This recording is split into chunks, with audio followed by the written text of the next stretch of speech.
What you are about to examine is not a political confrontation, but a procedural escalation.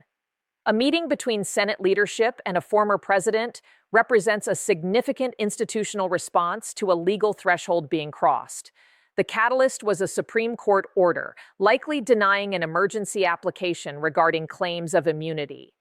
Such a denial is a procedural decision that allows lower court rulings to stand, enabling stalled judicial processes to resume. This meeting is not a showdown, but a formal notification of institutional realignment, signaling that key actors in the legislative branch are adjusting their political calculus.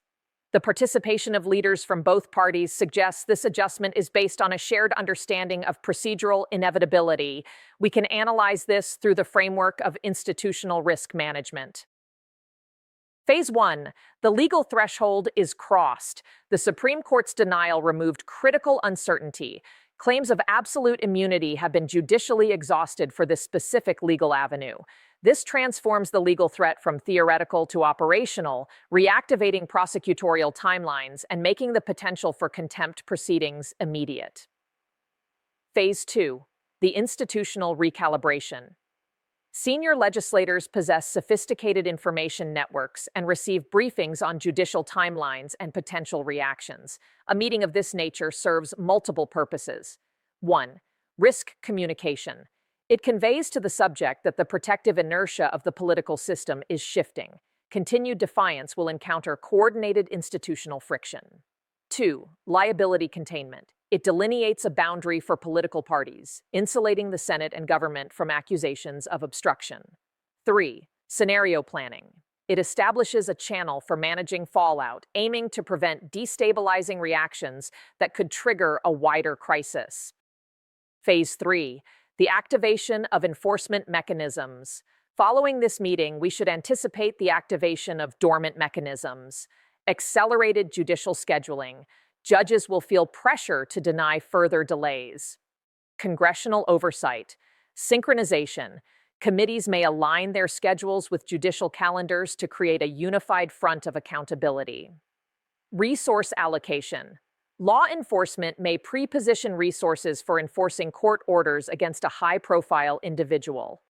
The bipartisan aspect is significant, indicating the issue has been reframed from a political conflict to a systemic management problem.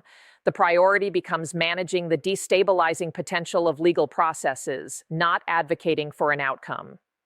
This is about institutional self-preservation. The machinery of government is designed to endure beyond individuals. When an individual's actions threaten operational legitimacy, components begin to act to manage the threat. The meeting is best understood as a containment protocol. It marks the moment when formal politics yields to procedural inevitability. The coming days will not be defined by rhetorical battles, but by a series of mechanical steps: filing deadlines, hearing dates, compliance reports, and potentially enforcement motions. The system operates on docket entries and motions. What appears as a political earthquake is simply the next logical step in a sequence that began with a court filing. The meeting was not the cause of the shift. It was the recognition that the shift had already occurred. World Countries Quiz. Question 1. Which country has the most time zones? First of all, press the like and follow my account. Answer: France. Question 2. Which country is nicknamed the Land of the Rising Sun? Answer: Japan. Question 3. What is the world's largest country by land area?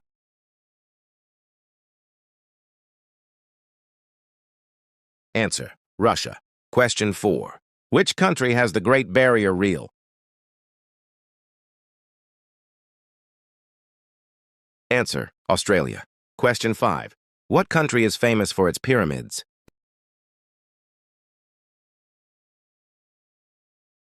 You are a legend if you correct this question. Question 6. Which country is home to the tallest mountain in the world?